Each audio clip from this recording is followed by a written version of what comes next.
Yes, so for today's, we're going to be talking about surf etiquette. Surf etiquette is basically a set of unwritten rules that have sometimes been written down. To the aim of the whole thing of surf etiquette basically started for two main reasons. One was to keep surfers safe amongst themselves in the water, to try and reduce the amount of times people were knocking into each other, but also to make sure that everyone's having more fun and to avoid like people getting in each other's way. And it's essentially like a little code of ethics sort of thing amongst surfers, so that everyone knows who should be going for which wave, who should be getting out the way, and ultimately, yeah, everyone stays safe, everyone has more fun. So what do you guys know any sort of surfing rules? No. Is it just if you're getting a wave and you can see someone's going to go for it first or something? I don't really get it. No. Is it just about where it's like the direction it's going in? Yeah, so the one that both of you guys are sort of hinting towards. Hang on, I'm just going to pop the door shut. We sound so stupid. I know. So the one that both everyone asks that one. The one that you guys are both sort of hinting towards is the drop-in rule, which is basically who has priority on a certain wave. Now, there is a little bit of like differentiation that you find in that between different surf breaks around the world. On some surf breaks, it will be like there's where there's sort of one defined peak. So if you're on a point break or a reef break, there can almost be like a bit of a queuing system. So whoever's in the sort of priority position, it's their turn first to catch the wave. If they miss it, they go back to the queue, go to the back of the queue. Next person gets a go. If any of you've been up to like the wave in Bristol, it works a very similar way there, where it's basically rotation. That only really works on really, really defined like point breaks or something where there is one takeoff point and you know that those waves are coming through. The other sort of bit of a different one is sometimes like you'll get a bit of localism in some breaks where people who've been surfing that wave for much, much longer, people automatically kind of give them a few more waves or they claim a few more waves. There are a few places as well where it's the first person who starts paddling for the wave that gets the priority. However, in the vast majority of cases, it's going to be the person who is closest to the peak, closest to the breaking part of the wave that has the priority on that one. So what we mean by that is that if you've got a wave that's sort of breaking along the line, if the wave's breaking here and you're surfing that way, the person closest to the peak here, closest to the bit of white water, it's their wave. So what that means, if you're paddling in and you're going to be going, you know that this wave is peeling to your left. As you're going in, you're going to go in that direction. Before you stand up or before you commit to that wave, have a quick look to the right and make sure there's no one there on your inside. If there's not, that means it's your wave. If there are 3, 4, 5, 6, 10 people further to your left all paddling for it, that doesn't matter so much to you because it's your wave, you're closest to the peak. Okay, and in the vast majority of situations around the world of surfing, that is what you do. There are certain situations where it can get a little bit more technical. Have any of you guys ever heard the term snaking? Yeah. So snake would be, I tell you what, given that there's two of you, okay, we're going to use Ellie and Bex as a little bit of a sort of a little example for this, okay? No pressure. Okay. So we can imagine that you two are both paddling for a wave, okay? So if the wave, Whitewater, yeah, come on, get involved. if the wave is breaking over on Beck's left-hand side, I think it is. So over there, yeah. So if the wave's breaking there, you would be in the priority position. Okay, so it would be your wave. If it was breaking over on Ellie's right, it would be Ellie's wave.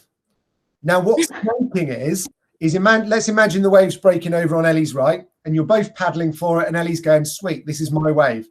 That before the wave got to you, Bex, you paddled round the back of Ellie and snuck in so that actually it was then you were closest to the breaking part of the wave. That is a sneaky thing to do, isn't it? Classic bet. That is basically what snaking is stealing someone else's priority. And you will see people doing it in the water. And you, especially for you guys who are sort of learning to ride unbroken waves, I wish I could say that it wouldn't happen, but it will. People will do that to you because they will look at you paddling in on a minimal or a slightly longer board, and they'll make an assumption that you're either not going to catch it, or that you don't really know the rules, or that you might mess something up, and they think, well, they're going to mess up the wave anyway, I'll steal it off them. In that situation, there are differences around the world, and certain, as I said, sort of certain places have different rules.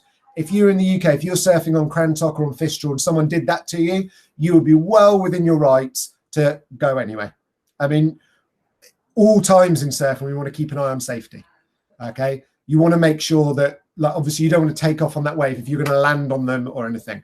But if they're paddling on and they sort of try and shout you off the wave and tell you that, no, this is my wave, they're wrong. It's your wave. If you know for a fact that they were that side, they've paddled around the back of you or around the front of you and snuck in to get closer to the wave, then that's your wave. So that's kind of that's sort of the drop-in rule. Another big rule in sort of surf etiquette side is what you should be doing when you're sort of saying you're on the beach or you've caught a wave and ridden it all the way into the shallows, how to paddle out. So if you're paddling out, who would have priority? Who's got right of way? Either the person paddling out or the person surfing the wave. Who do you think it would be? Person surfing. Yeah, 100%. So if you're paddling out, whether it's your first paddle out of the day or whether you've been out there for an hour and a half, 2 hours, and then you're paddling out after a wave, it is your responsibility to get out of the way of the person who's surfing. As you guys know, when you're surfing, when you're actually riding the wave, your focus is on the wave, what the wave's doing, what you need to do with your board in order to adapt to that wave, what maneuver you might want to do. You might want to be thinking about working on a turn, and you're thinking about where your arms and your head are looking. The last thing you want is going, oh, look at this numpty paddling straight towards me. I'm going to have to factor that in and avoid them. So it is the person who's paddling out, it is their responsibility to get out of the way. Now, there are, when you're paddling out, there are basically two options. If someone's surfing the wave, there are two options of where you can go. No, that's a lie. There are three. The third one, which I only thought of at the end, is you can stay exactly where you are. Okay, so that means if you're in the shallows and if you're far enough away, you can see that that surfer's not going to be anywhere near you. Hang on to your board, stay where you are. If you're in a situation where you're paddling out and you can see that that wave and the surfer on it are going to intersect where you are at about the same time, and that comes a lot from experience, but you can also kind of see it. All of you are kind of aware enough that if someone's traveling towards you, you can see that they're going to arrive close to you, you know? So you have two options. You head for the whitewater behind them, because as you know, most people are looking to surf on the unbroken face of the wave, especially once you're at the stage of getting that bit a little bit out back. So by heading to the whitewater, you know that they're going to be staying on that unbroken face. You're not going to be in their way. The other option is to head really wide the other side out onto the shoulder. So by the shoulder of the wave, we mean, yes, technically the unbroken part of the wave, but we were talking the other week about how you have the pocket of the wave where all the power is, where you want to be surfing, and then it shoulders off. If you're going to go around, you need to be 100% sure that there is enough time and enough space for you to get so far out of the way that you're not going to risk making an obstruction for the surfer riding it. If you are in any doubt, which one should you go for? Whitewater. Whitewater. Every time. If you're in any doubt of whether you're going to get in someone's way, go for the whitewater. By going for the whitewater, it does two things. Firstly, it means that you're definitely out the way. Secondly, the surfer who was on the wave, more than likely, certainly if they're slightly more experienced, they're going to notice that. They're going to see that and they're going to go, right, that person got out of my way. They didn't risk ruining my wave. And that on its own is going to increase your kind of the respect levels that you're getting in the water. And we sort of touched before on about snaking and stuff. If someone sees that everyone knows it's much harder to paddle out through whitewater than it is on an unbroken wave. You know, you're putting yourself at a bit of a disadvantage in terms of the energy you're having to go through. You might have to turtle roll, duck dive, anything else. It's definitely harder to go through where the wave's breaking. But someone's noticed that you have made that commitment and you've taken that extra effort just to get out of their way to not ruin their wave. Now, surfing's like a lot of things in life. There's some people who are just idiots and won't even bat an eyelid. But the vast majority, I would say, would see that and go, oh, that's great. That person's a respectful surfer. So you'll find if you start doing things like that, people don't snake you as often because they see that you're trying to make sure that their surf's as good as possible. So when you're paddling for a wave and you're in priority, they're like, sweet, that person helped me out. Off you go, you crack on. And doing little things like that really do go a long way. So that's, we sort of covered paddling out. Obviously, we worked the other week a little bit on rips. Using a rip to paddle out, this sort of ties into surfing etiquette, because by using the rip, surfers are not going to be like the person surfing the wave is not going to be surfing in the rip. The wave is unlikely to be breaking in the rip because, as we know, it's that deep channel. So actually, by using the rip, you're making it easier to tick all these boxes with surfing etiquette as well. So by making sure that when you're paddling out, you're doing it where people aren't surfing, then you move yourself across, you catch your wave when it's your turn or when you're in position, whatever it is, and keep doing that circuit. That's how everyone can work a bit more sort of harmoniously. Is that all? Everyone happy with those two? When you say move into the whitewater, do you mean the whitewater of the wave that the person's trying to catch? Yeah. So let's say if we've, I'm trying to demo it. Imagine this is the whole wave all the way across, and you're paddling out this way. This bit here where my hand is, that's where the whitewater's breaking. What you're going to have is you're going to have a surfer who's riding somewhere along here. Now, if you're here on the inside, if you think there's time and space, you could paddle this way and get yourself a nice, easy route out. But if you're in any doubt, just paddle yourself, rather than paddling straight out to sea, paddle over here towards the whitewater, punch through the wave here. Yes, it's harder, but you're not obstructing another surfer's ride and you're making sure you're getting out of their way. Can you not get like injured that way if it's like a big wave? Or like, you know, just if you're ever out in waves where going through the whitewater, you are risking yourself an injury, that kind of signifies that you probably shouldn't be out in those waves. Okay, so it's only big waves that happen. So if you're out surfing in waves that you're comfortable with and you're happy with riding those waves, kind of go, I don't know if I can't remember whether you were there or whether you watched the video, but we were talking a bit about going and surfing a bit further out back. And I think it was Adeline's question was asking how, like, is there a set size or is there a set distance I should go out back? And it all sort of bounced back to the fact that you need to be confident that you want to ride those waves. If you want to ride those waves, if those waves are an appropriate size for your ability level, then that would kind of imply that you're happy with paddling out through the whitewater to get to those waves. If you're paddling out and you're thinking, I do not want to be anywhere near where that wave is breaking, that is where that's super scale, I don't know how I'd hold onto my board, I don't know what I'd do, that's a real big red flag that you probably shouldn't be out in those conditions anyway. That maybe that's a day where you'd be better off just staying in the shallows and just surfing the whitewater. And as much as when you're just surfing whitewater, as much as a few of these rules of surfing etiquette still apply, they're much looser. So, for example, the priority thing, no one can be closer to the breaking part of the wave because the whole wave is broken. When you're paddling out, yes, still the person going out should be getting out of the way of the person surfing the wave, but the whole thing's whitewater. So you don't really have an option. You just make sure you step to the side a bit and give them a bit of space.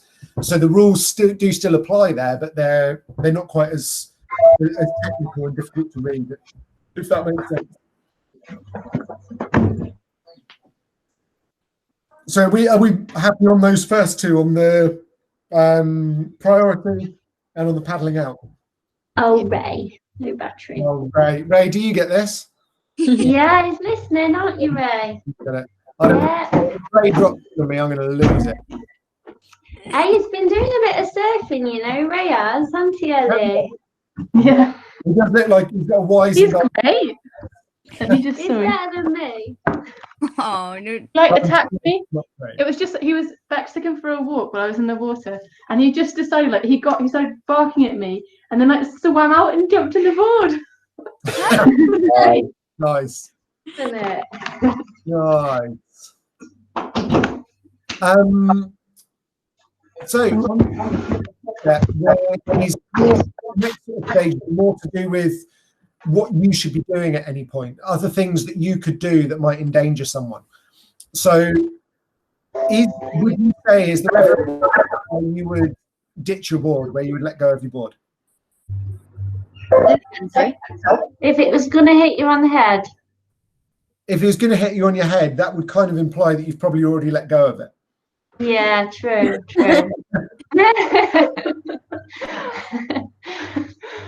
No. So, in long story short, no. Always try to hang on to your board.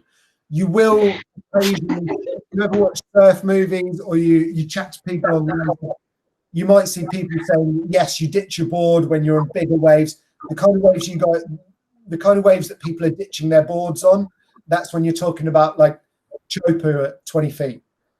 Pipeline where it's breaking onto reef and it's only half a metre deep. They're the sort of waves. One day. You're out on like a huge board. The kind of waves we're talking about surfing in and around Cornwall, you should not be ditching your board. That goes back to kind of what Beth said. If you feel like you're paddling out and you feel like you're in danger of having to ditch your board, that's another bit of a red flag that maybe those conditions might be a bit out of your sort of skill set, that bit out of your comfort zone. You should be doing everything you possibly can to hang on to your board. There are a few reasons for this. Most obvious one being, if there's someone behind you, they get your board smacking them in the head. So chances are, if you're thinking about ditching your board, that's because you're a bit panicked. You're a bit worried about that wave that's coming on towards you. If you're worried about something, it's quite likely that you're going to be ignoring what's going on behind or to the side of you. So you're looking out, just looking wide-eyed in fear at this big wave coming towards you. You chuck your board, you haven't even thought about who's behind you. So that is a big no-no. It's going to hit someone. Just for your own paddle out, if you ditch your board, you get dragged backwards a lot more. You then, while you're there in the water, even if no one was behind you, as you're pulling your board back towards you, the water's still pushing you back towards the beach. You've then got to clamber back on your board, get yourself set in the right position, start paddling and try and build up enough momentum to get through the next wave. So let's say an average, we were talking about wave periods the other week. If we're talking about an average day in Cornwall, let's say we get a 10-second period between the waves. The waves hit you. You're going to probably get tumbled around underwater. If you ditch your board, you get tumbled around underwater for a couple of seconds. It's then going to take you probably at least 2 to 3 seconds to pull the board back towards you, climb back on. Maybe another second to get yourself in the right position. Suddenly, you've only got 3 seconds till the next wave hits, and you've got to try and build up enough speed with your paddling to get through that wave. And we kind of talked about it the other week that one of the biggest assets to getting through a wave is going to be how much speed you can hit it at. You need to be paddling fast towards it. You've had 10 seconds since the last wave where you could be building up speed, but because you've ditched your board, you've only actually been able to use 2 or 3 seconds of those. So chances are the next wave's going to hit you, you're going to lose your board again. So even aside from a safety point of view, just you guys actually getting out back quickly, ditching the board is a bad idea. The other thing that ditching a board does is, let's say that one that we see quite a lot is when people are paddling, you're paddling out and you're going like around on the shoulder, but then you kind of misread the wave and where you thought you would get an easy route over. So you've seen a surfer, go back to this analogy, you've seen a surfer riding from here, riding along, and you thought you had enough time to nip round this way. You've got there and you realise, oh no, I'm definitely going to get clipped by that wave.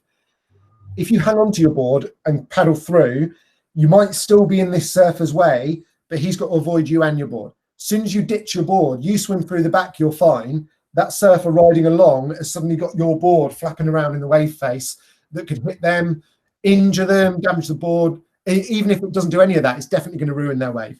So ditching the board is a big no-no. Scariest moment I ever had surfing was people ditching their boards in front of me with a big wave coming towards me. Just had to kind of dive as far as I could with 3 longboards flying at my face. It wasn't fun. Yeah. not the most fun thing. So if you're, let's chuck through a few little scenarios. And so let's say that you've caught a wave. So yeah, you surfed this wave, you've wiped out, you pulled your board back towards you, you've done everything right. You look out and there's a set of 3 waves. The surfers already lining up, paddling towards them, who are going to catch those waves and going to sort of ride them. You are not sure whether you can paddle out and around. You're not sure about your ability to paddle through those waves without ditching your board. What do you reckon you should do? I just go for the beach. I hold on to the board and I let it go. Bodyboard back in. That is one good option. If you're there and you're that nervous that you don't want to be there anymore, chances are your decision making is going to be a bit flawed because you're so worried about this wave that actually belly riding in is not a bad option. So if that's what you feel comfortable to do, then go for it. Let's say you go, no, do you know what? I am comfortable in these waves. I like even the set that you've seen coming in. You're like, no, I'm comfortable surfing that size. It's just the position where I'm in. I don't feel that I can get back without getting in someone's way. What could you do then? Go the opposite way to the way the waves break in. Yeah. So you can either go the opposite way to where the waves break in, or just stay where you are. Stay where you are, and you know that you're in there where the whitewater is. If it's already whitewater, that means the other surfers are not going to be, you're not going to be in anyone's way. Yes, you might get pushed into the beach again, but once that 3-wave set's gone, you can jump on your board, paddle back out and get another one. But sometimes in those sorts of situations, if you're ever in 2 minds, like, can I make it through that whitewater without losing my board? Hello, that's a nice quiet entry. Can I make it out through the whitewater without losing my board? Or I'm not really sure. Can I get out around the shoulder of the wave without getting in someone's way? Again, I'm not sure. But if you know where you are, you're not in anyone's way, you know that no one's going to be surfing towards you, sit there, stick it out. You can either like try and duck under the waves with your board, or if you're still off your board, hold on to the, it's called a rail saver. You know the bit on your leash, the fabric bit, just as it gets near to the board. Yeah. Hold on to that, keep the board close to you and just keep ducking under waves. Then you know that as soon as you know that your board is close to you, it's not a danger of flying off and hitting someone else. But you also know that by keeping ducking under the waves, when you do get a chance to paddle out and you feel like, right, I can do it within my ability and without getting in anyone's way, your board's right next to you. It's not like it's dragging away at the end of like an 8-foot leash and you're going to have to pull it back, and your board's right next to you. So as soon as you get an opportunity, you hop on that board, you paddle on out. So in terms of actually the sort of surf etiquette rules, that kind of ticks most of the boxes. There's always going to be situations that arise when you're out surfing that you're not sure what you should be doing. So what I want to know is, have any of you guys been in a situation when you're out surfing where you knew that you were kind of in the way somehow or doing something wrong, but you didn't know what to do? Yeah. One situation is like when it's like packed with people, how do you decide who you let the priority to, and when do you go?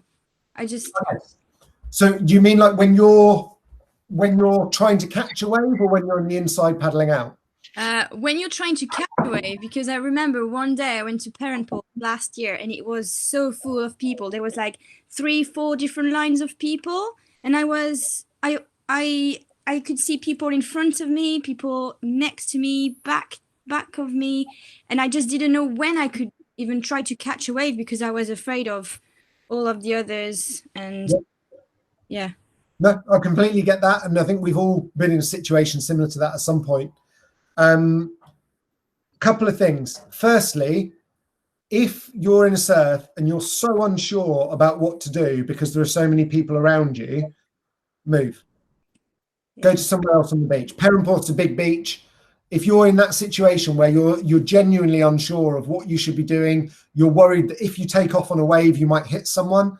Yeah. You're not going to be able to focus on your surfing properly. You're also probably, I imagine it probably wasn't a very fun experience. No, I hated it. So that's a point where either you've already paddled out back, maybe have a look side to side. If you might have been able to paddle 50 meters down and find a peak where instead of there being, I don't know, let's say, guessing a number, say like 40 people all hustling around for waves, you might have seen like 50 meters down the beach, there were 5 or 10 people. So you can paddle down and you can surf somewhere else. If that's not an option, if you're on a sort of tighter beach, it's all a bit hectic, it's about watching the waves more than you watch the people. Okay. Of course, you have to sort of scan your periphery. You don't want to spin around, start paddling and hit someone. But remember all of this surfing etiquette in terms of whose priority it is, what you should be doing. Yes, it's to do with the people, it's to do with who's surfing and who's where, but ultimately it's all in relation to the wave. So if you're watching the waves and you see a wave coming through, let's say it starts peeling from here over your right hand shoulder, it's peeling in. Yeah, there might be 10 people over there, but all of them turn around and start paddling further out, or they're chatting to their mates and they miss that there's a wave there. And you basically count them down and go, well, okay, I'm 10th in priority, 5 in priority. If those 5 all leave it, lie down and paddle.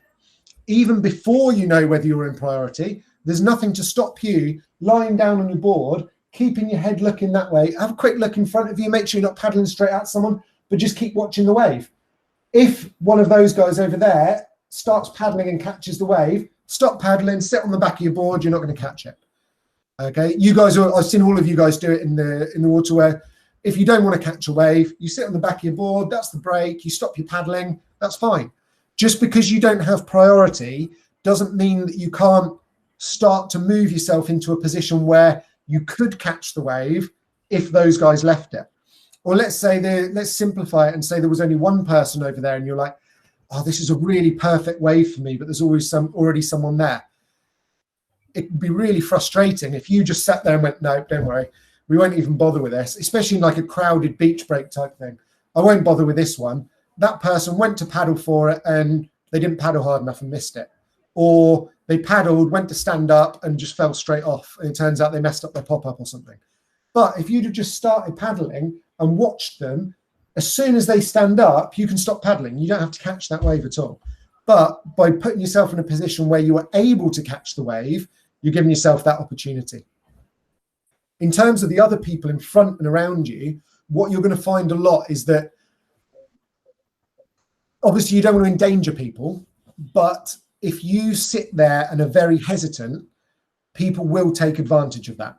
So even if you were in the perfect position to catch that wave, if you don't show other people that you want to catch it and you start paddling, let's say there was no one on your right, this was your wave, you were the furthest over, closest to the wave, it was yours. If you sit there and watch,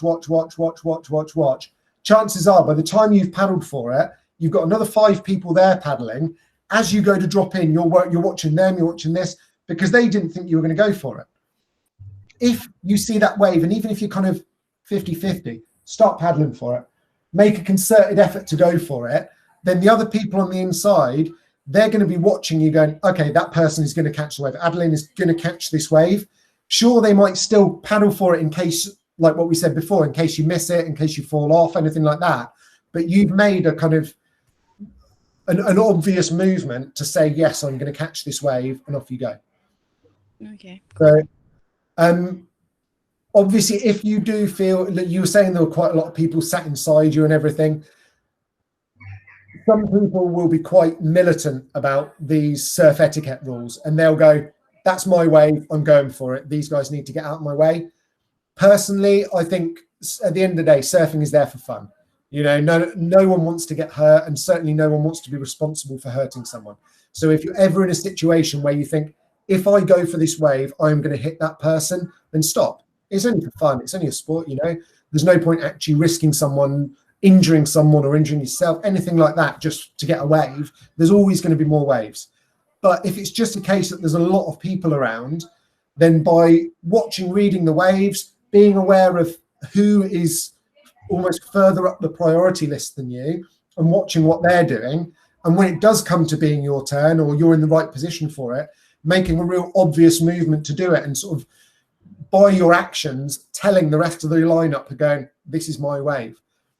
Yeah. That would be my advice in that situation. But going back to the start, if you're ever in a situation you feel uncomfortable, you think it's too busy, move somewhere else. Yeah. If you're ever in the water surfing with me and Ross, we're far from being the best surfers in the water at most locations.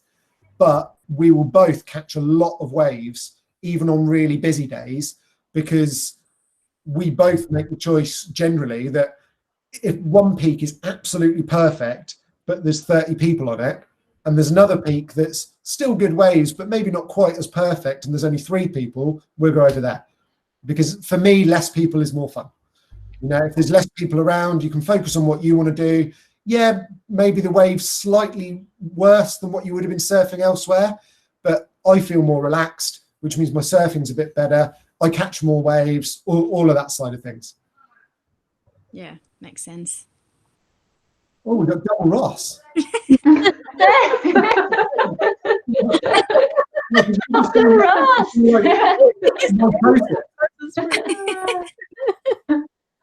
That was good. That was really creepy. I thought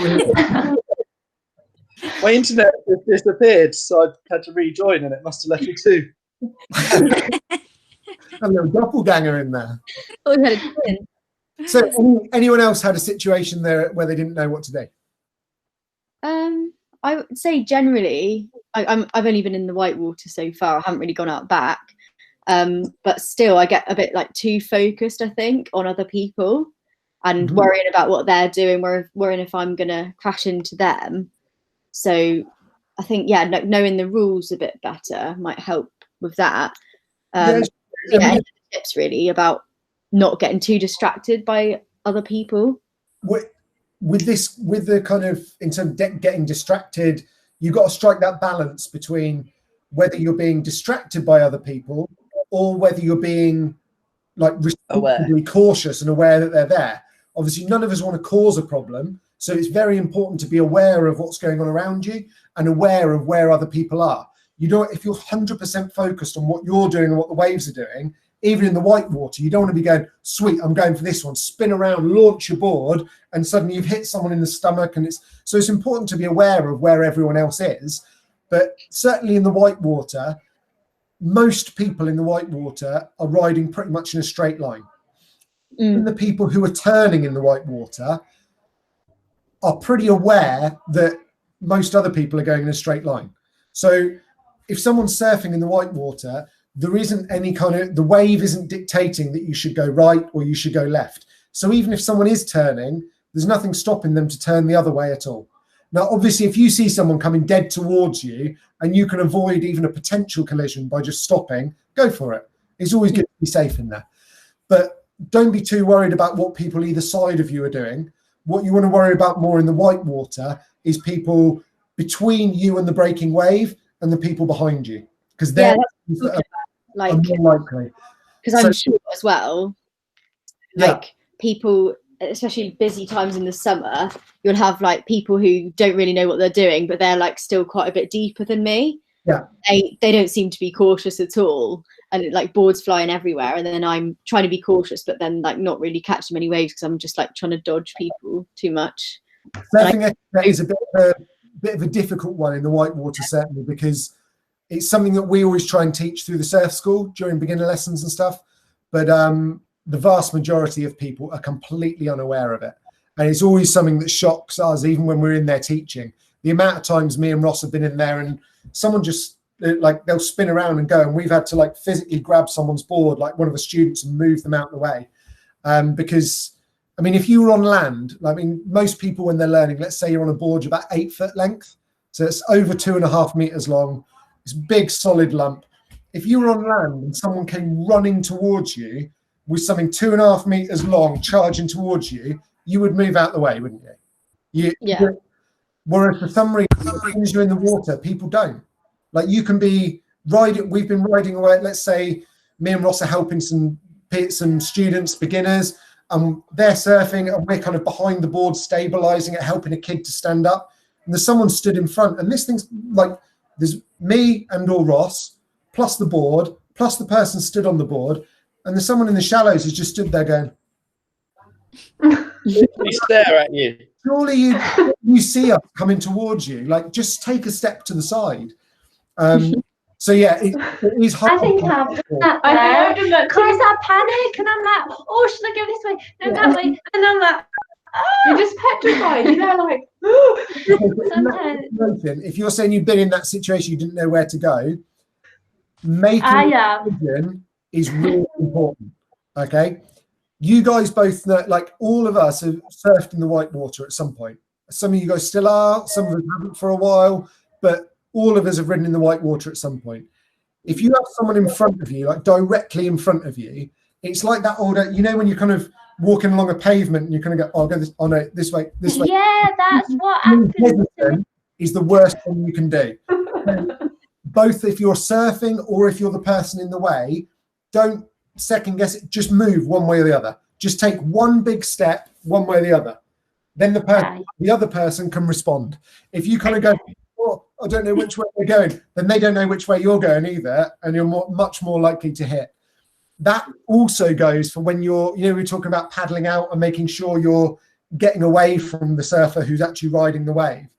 It goes the same as that. In most situations, yes, there would be a right and wrong choice. You should either go for the Whitewater or there's plenty of space to go around. One or the other. If you're in any doubt, do one of them. Okay? Certainly if it's an experienced surfer. If you see someone there riding and they're a bit wobbly and you can tell it's one of their first times out there, I would say go for the Whitewater. Get yourself out of their way. If it's someone who's an experienced surfer and you're unsure what you should do, just make a decision. Go one way or the other. Even if you choose the wrong one, they know where you're going. You're not changing your mind and they can adjust their path on the wave to avoid you. If you kind of go, oh no, there's not enough time, and you're sort of zigzagging around, the person surfing doesn't know where you're going, that's more likely to have a collision. So going back to yours as well, Beth, if you're in the Whitewater and you're unsure, just make a call. If you think someone's coming towards you, get out the way, one way or the other. It doesn't matter which way, just get out the way.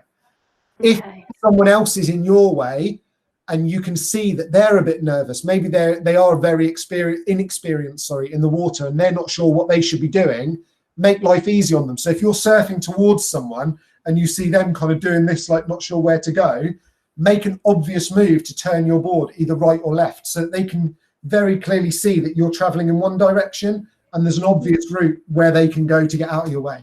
So being sort of pretty committed in one direction there makes a big difference between to avoiding collisions.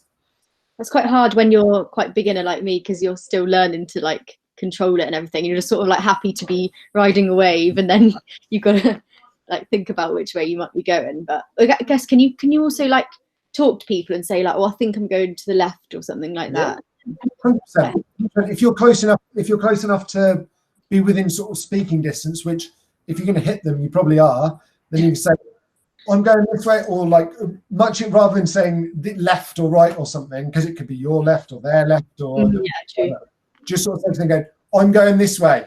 And then, and also if you're really like, certainly it's a bit more difficult when you're on the unbroken wave, because stopping can be quite a lot harder. You've got that so much extra power and speed of the wave behind you that even if you stopped, you risk getting caught up in the wave as it's breaking and pushed onto someone anyway. So then it becomes a bit more difficult, which is why the surfing etiquette rules are so much more important now there.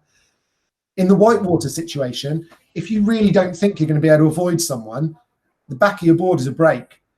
Push harder on your back foot or drop down low, hold onto the board and lean right back. And then just put the brakes on, go out, get another wave. If they've really messed up your wave and it's been the third time they've done it, give them a horrible, filthy look. Glare at them. Do whatever you want. Make sure they know that they've ruined your wave yet again. But ultimately, surfing is definitely not worth risking anyone's, risking collisions between people. So, if there's anything you can do to avoid that, but by being really clear and confident in which direction you're going or whether you're stopping, what you're doing, it helps other people to sort of respond to that as well. Making a lot of noise if you're on the wave as well, that helps. Yeah, possibly. And you start screaming and whooping and laughing, they'll notice where you are. They'll move. You can point, especially when you're trying to turn as well. If you're pointing where you're going to go, that's the way your board's going to go, because that's kind of how you turn. Just start screaming and whooping and hollering, or just shout, get out of the way. I've done that before they move. But that's another big one as well. If you're paddling out, let's say going back to the situation in unbroken waves, where you're paddling out and you've done what you think you should have done to get out the way, and it's clear that that other surfer is still coming towards you. We've all been out in like either early in the day when the sun's at a weird angle or late in the day. Sometimes it can be hard to see that there's someone there. Certainly when you're out back and there's so much going on, so much focus. If you really think that the surfer on the wave hasn't seen you, or if you're surfing and you see someone paddling out and you think they're in their way, shout, let them know that you're there. Yo, watch out. Anything at all.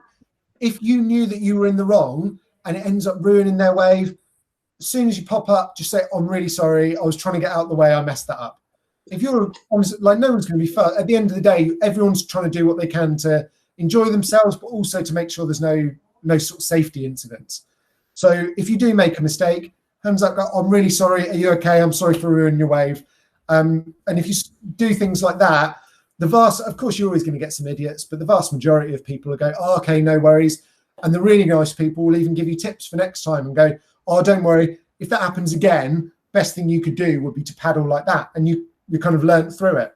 If you're sort of nice about it in the water, the only time you're ever going to get into an issue is, let's say you're paddling out and you make no effort to get out of the way, you ruin someone's wave, you all sort of tumble, and then you pop up and go, why'd you surf so close to me? Then they're going to be a bit pissed off at you. But in all, like, if you try your best, you make a real clear, obvious effort to get out of the way or to avoid someone if you're the one surfing.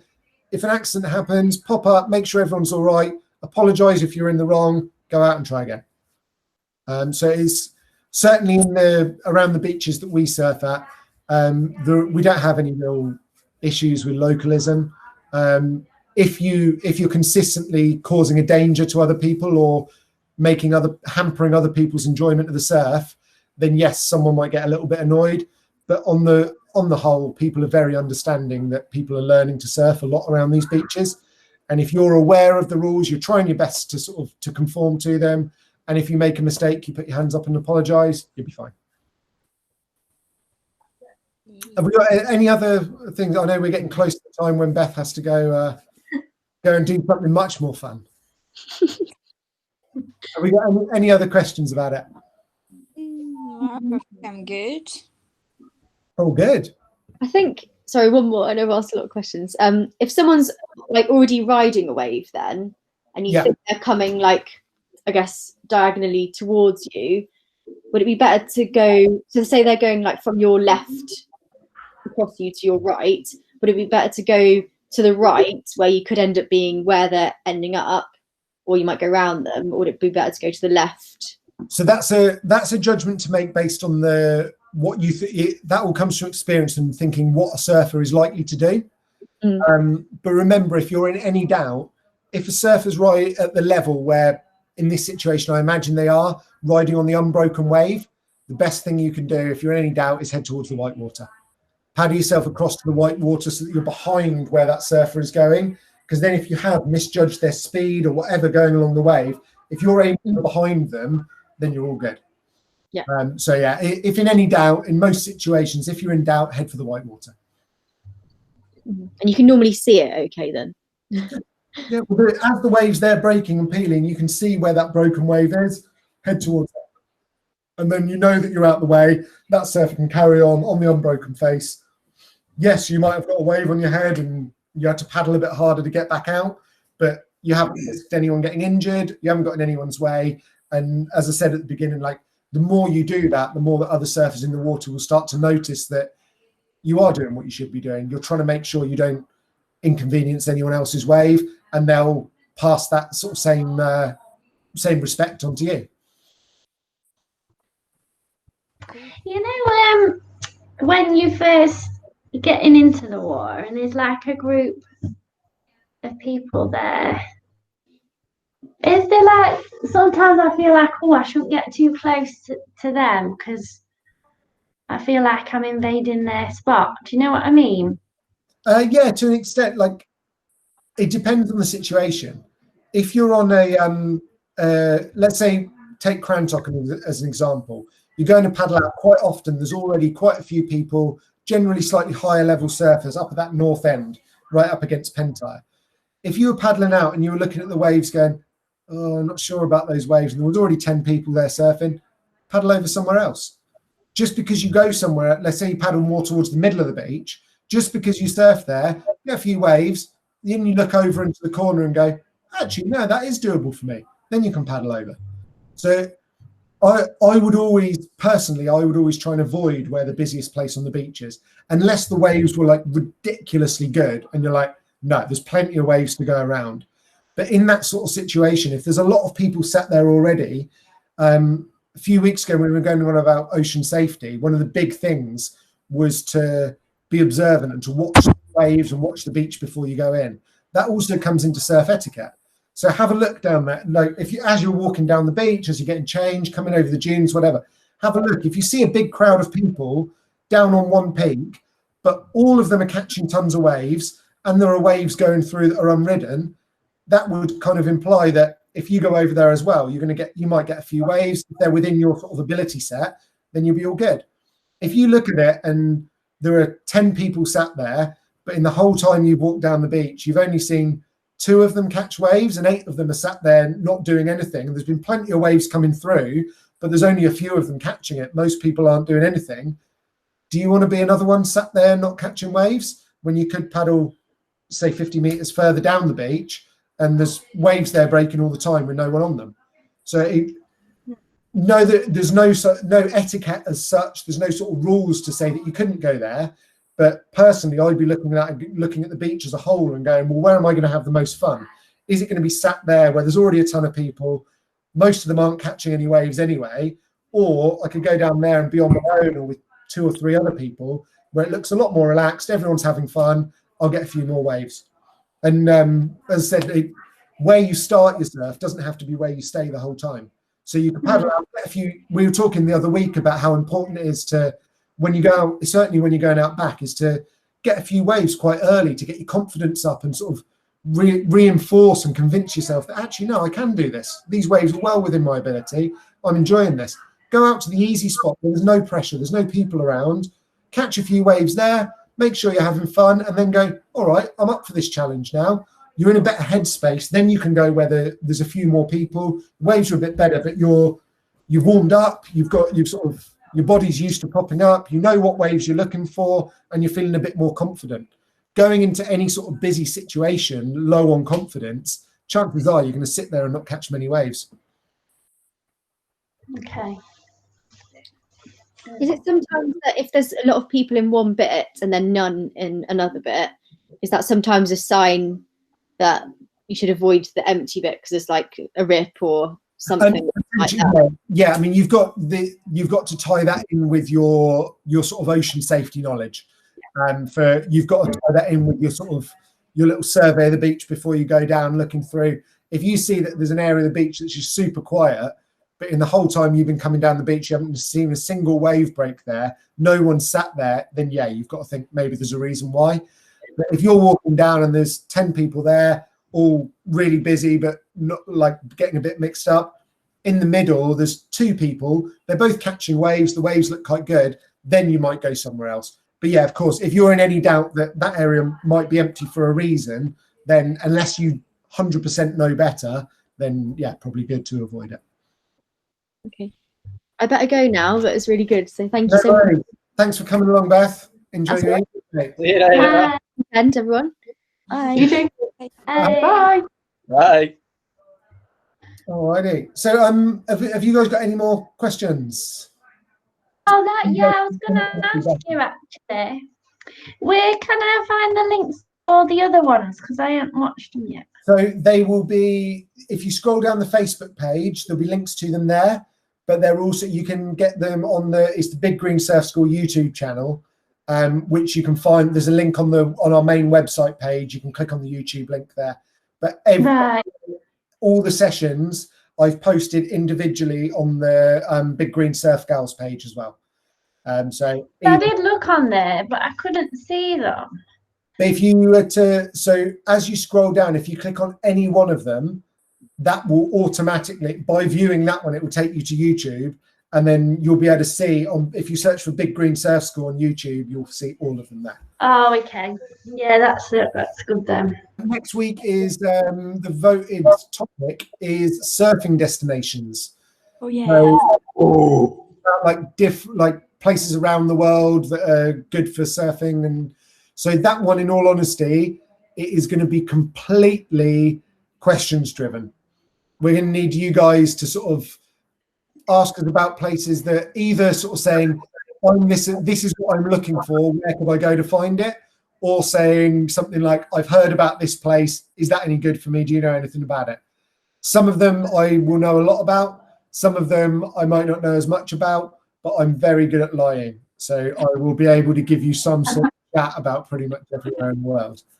Do you want us to pre-ask you the questions as well, if we can? If you want to, it would allow me to do some research. But if you just want to surprise me and see what's see what memories remain, then we can see.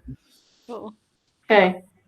If you give him a notice, the lie will be a lot more elaborate. Yeah. Nice. Well, guys, thanks so much for coming along. Nice to see you all. And Thank you. Hopefully. Nice to see you too. No, Enjoy. Have a good weekend. See you next week. Bye. See ya. Bye.